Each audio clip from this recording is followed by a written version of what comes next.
አንድ የምነግራችሁ ነገር ቢኖር ማለት ነው ተስፋ እንዳትቆርጡ። እውነቴን ነው የምላችሁ፣ ተስፋ እንዳትቆርጡ። ይህ ቪዲዮ እናንተ ሼር ሳደርገው እያለቀስኩኝ አይ ነው ምን ይሉኛል ብዬ ላስብ እችላለሁ። ግን እውነት ጨለማ ውስጥ ያሉ ሰዎች እነሱን ተስፋ ያሳያል፣ ለእነሱ ተስፋ ይሆናል። እኔ ልንገራችሁ ማለት ነው ወደዚህ ካናዳ ስመጣ ማንም ሰው እውነቴን ነው የምላችሁ ማንም ሰው ተማምኜ አይደለም የመጣሁት። በፍርሃት ወደ ካናዳ ነው የገባሁት። ከአሜሪካ ጠበቃ አሳይለም መጠየቅ አትችልም ብሎኝ ከዛ ኬዝ ትክክለኛ አይደለም ዲናይ ልትደረግ ስለምችል ወደ ካናዳ ብትሄድ ይሻላል። ይህ ውሳኔ የወሰንኩት ካናዳ ለመግባት በ5 ቀን ውስጥ ነው።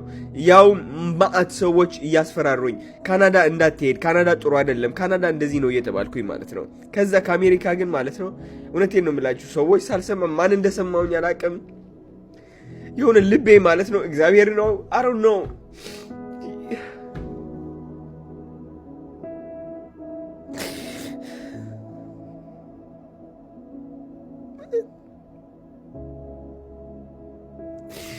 ልቤ የሆነ ነገር ገፋፋኝ ወደ ካናዳ እንድገባ ማለት ነው። ምንም ሳላቅ እውነቴን ነው የምላችሁ ስልኬን ጥዬ ነው የገባሁት ራሱ ፈሪቼ ማለት ነው።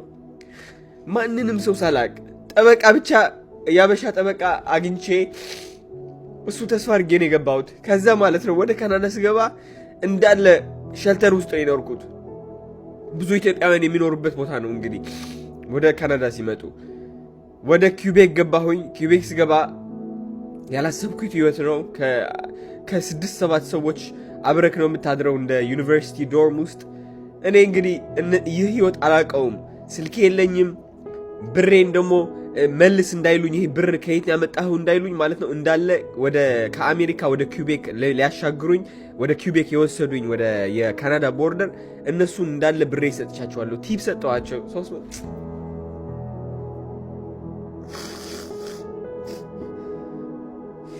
እንደሌላው ነው ደብቄ ከመግባት ማለት ነው። ታክሲዎቹን እንዳለ 200-300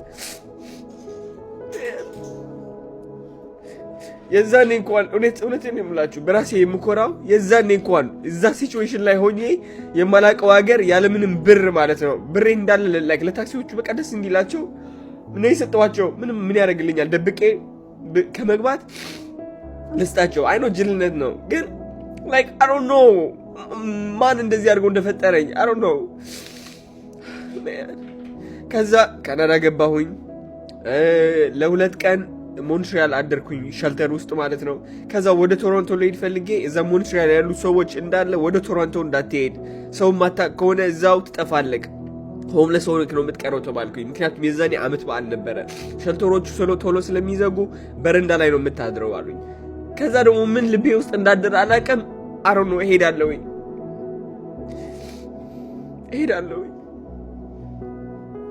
ከዛ ባስ ውስጥ አስታውሳለሁ የፈራሁት ፍርሃት የዛኔ ማታ ጨልሞ ማለት ነው አስታውሳለሁኝ። ሸልተሮቹ ሊዘጉ 1 ሰዓት ሲቀራቸው ወደ ቶሮንቶ ነው የገባሁት። እንዴት ሮጬ ከባሱ እንደወረድኩኝ፣ እንዴት በችኮላና በፍርሃት ስልክ እንደደወልኩኝ ወደ ሸልተሮች። ከዛ ሸልተር ደወልኩኝ። አንድ ሸልተር አነሱልኝ ስልካቸው። ከዛ ስልካቸው ሲያነሱልኝ መሄድበት ቦታ የለኝም፣ ሬፊውጂ ነኝ፣ ካናዳ መጣሁኝ፣ መሄድበት ቦታ የለኝም እና ፕሊዝ ሄልፕ ሚ ያልኳቸው። ከዛ እነሱም ጥሩ ሰዎች ታክሲ ላኩልኝ። ከዛ ታክሲ ላኩልኝ ቦታ ወደ ሄድኩበት ሸልተር ግን እንዳለ የሆምለስ እና ላይክ እብድ የሆኑ የሚያጨሱ አዲክትድ የሆኑ ሰዎች እዛ የሚያድሩበት ቦታ ነው የሚደባደቡ። እዛ ቦታ ሄድኩኝና ላይክ ሌላ ቦታ የላችሁም እዚህ ማደር አልችልም፣ ከእነዚህ ሰዎች ማደር አልችልም ሌላ ቦታ። ከዛ ችግር የለውም የሬፊውጂ ሳይሆን የወጣት ሆምለስ ሸልተሮች እንልካለን አሉኝ። ወደዛ ሸልተር ሄድኩኝ። ከዛ ዛ ሸልተር ለ2 ሳምንት ቆየው። ላይክ እዛ ሸልተር ይሆናል አይደል በቃ እንዳለ ሙዴ ተበላሽቶ ነበረ። ስለ ህይወት ማን እንደሆንኩኝ ረሳሁት። አዶናይ ማን ነው? የት ነው ያደግኩት? ጸባዬ ምንድነው? በቃ ግራ ገባብኝ። ህይወቴ እንዳለ ቄሪር አለብኝ። ከቤተሰብ ጋር አብሬ ያደግኩ ልጅ እንዳለ የማላቃቸው ሰዎች ተከብቤ ማደርና መዋል ጀመርኩኝ። እነሱ ሰዎች ሆምለስ ነበሩ። እኔም በቃ በተቻለኝ አቅም በቃ ሰርቫይቭ ለማድረግ ማለት ነው በተቻለኝ አቅም እዛው ቆየሁኝ። ከዛ በኋላ ከሳምንት በኋላ እዛው መቆየት ከሁለት ሳምንት በኋላ እዛው መቆየት ስላልቻልኩኝ ወጣሁኝ። ምክንያቱም እዛ የነበሩ ሰዎች ትክክል አልነበሩም አይምሯቸው። ከዛ በኋላ ወደ ሬፊውጂ ሸልተር አፕላይ ያደረኩኝና እዛ ሬፊውጂ ሸልተር ደግሞ የመቀበል እድልክ በጣም ዝቅተኛ ነው ተባልኩኝ። ግን እዛው ሲሄድ እንዳጋጣሚ ሆኖ ከ5 ቀን በኋላ ደወለችልኝና አዶናይ አሁን መምጣት ምትችል ከሆነ በ1 ሰዓት ነው በ2 ሰዓት ውስጥ አንድ ሩም አለን እሱን እንሰጣለን፣ ካልሆነ ግን ማአት የሚጠብቁ ሰዎች አሉ። እድሜ 18 ስለነበር ትንሽ ቅድሚያ ተሰጠኝ። ወይኔ ወደ ሸልተሩ ለመሄድ ማለት ነው ብር አልነበረኝም።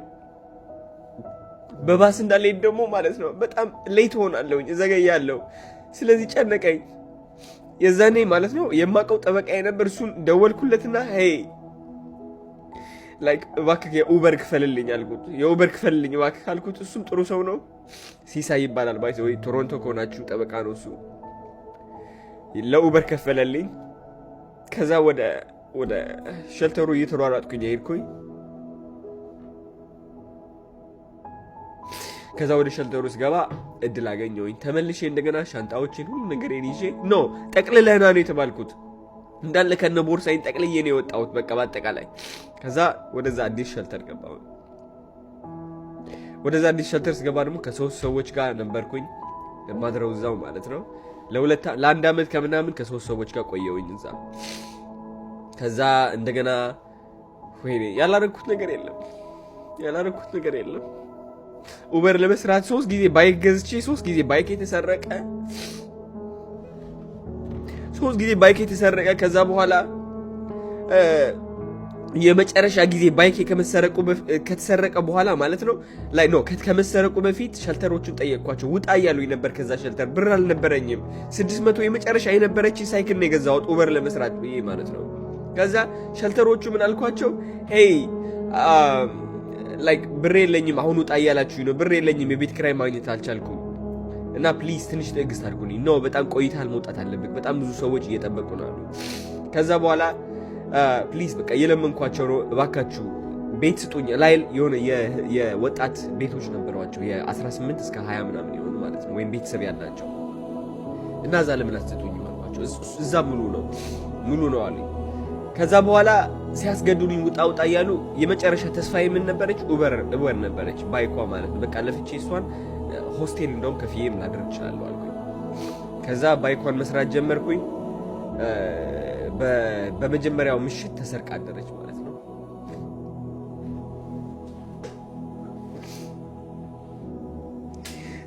የዛኔ ልቤ እንዴት እንደተሰበረ ልነግራችሁ አልችልም። የዛኔ እንዴት የማደርገው እንደጠፋኝ እንዴት። ከዛ ማለት ነው የዛኔ አበሻ ነበር፣ የሆነ አበሻ ነበረና የመጨረሻ ቃልን ውጣ፣ ዛሬ መውጣት አለብኝ። ከዛ የዛኔ የሌሊት ጸባይ ነው ያወጣሁት። ምክንያቱም የመጨረሻ ምንም አልነበረኝማ። የሌሊት ጸባይ አለቀስኩኝ፣ እዛው እያዩኝ ማለት ነው። በሩን እንዳለ በቃ ላይ እንትና ዘጋሁትና ከዛ ደንግጠው አዩኝ። ላይክ የምሄድበት ቦታ የለኝም፣ ብር የለኝም። ባይኬ ተሰረቀች። ባይኬ አፋልጉኝ ስላችሁ ምንም አታረጉም፣ ካሜራ ቼክ አድርጉ ብላችሁ አቅልላችሁ ነው የምታዩት። ምን አድርጉ ነው የምትሉ? በቃ አለቀስኩኝ። ለምን እንደወራ አላውቅም፣ አለቀስኩኝ። ከዛ የሸልተሩ ማናጀሯ መጣ ማለት ነው። ኦኬ አንድ ሩም አግኝተልናል፣ እዛው መግባት ትችላለች። ከዛ የእግዚአብሔር ነገር ገረመኝ። በቃ መጨረሻ ላይ ሁሉ ነገር ከማጣቴ ደጅ ከመውጣቴ በፊት እንደገና ዳንከኝ ጌታ ይዋልኩኝ እንደገና። ከዛ ወደዛው ሸልተር ገባሁኝ። እዛ ብቻህን የምትኖርበት ሸልተር ለ2 ዓመት እየተጨናነኩኝ በውፍረት ተቸግሬ ራሴን እየጠላሁኝ ጨለማ ውስጥ ገብቼ እያለቀስኩኝ ቪዲዮዎች ለቀቅ ያለው እያለቀስኩኝ አይታችሁታል እናንተ። እያለቀስኩኝ ለ2 ዓመት ቆየው እየሰራሁኝ ለሰው እየፈጋው ስለ ህይወት ግራ ምንድነው ህይወት ከቤተሰብ አይደለም ግንኙነት የለም። ስለ ህይወት ግራ እየገባኝ ራሴን እየጠየቅኩኝ ማንኝ ነኝ? ምንድነው ዓላማዬ? ጌታዬ ሆይ ምንድነው የሚመጣው? መቼ ነው ብርሃኑ የሚመጣው? መቼ ነው የሚያልቀው ይህ ሁሉ እያልኩኝ ዝም መልስ የለ። 2 ዓመት 3 ዓመት 4 ዓመት ትለፋለህ። ከዛ መጨረሻ ላይ ግን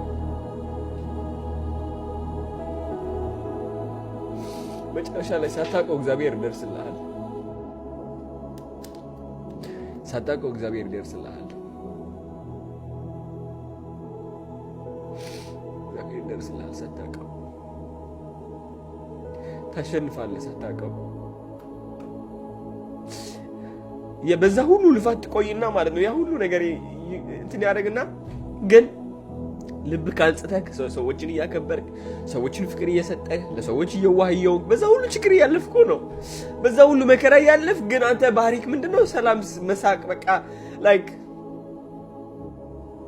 እንጂ እውነቴን ነው የምላችሁ።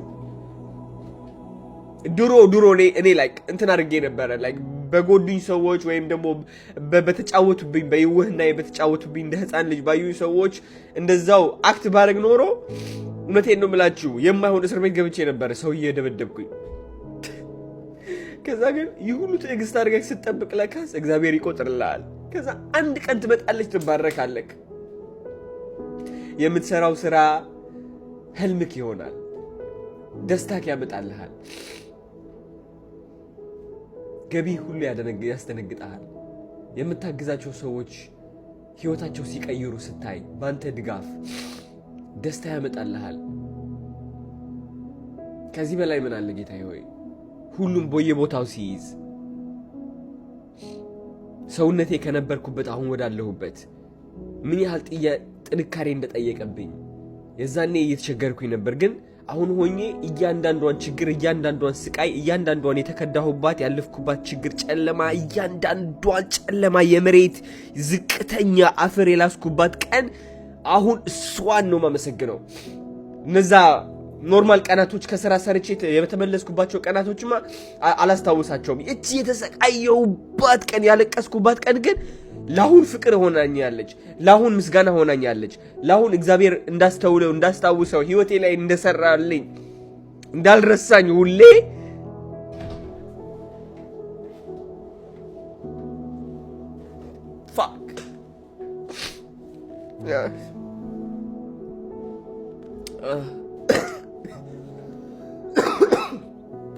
እንዳልረሳኝ ሁሌ አስታወሰኝ። እግዚአብሔር ይመስገን። ኦ ማን አለቀስኩኝ በጣም።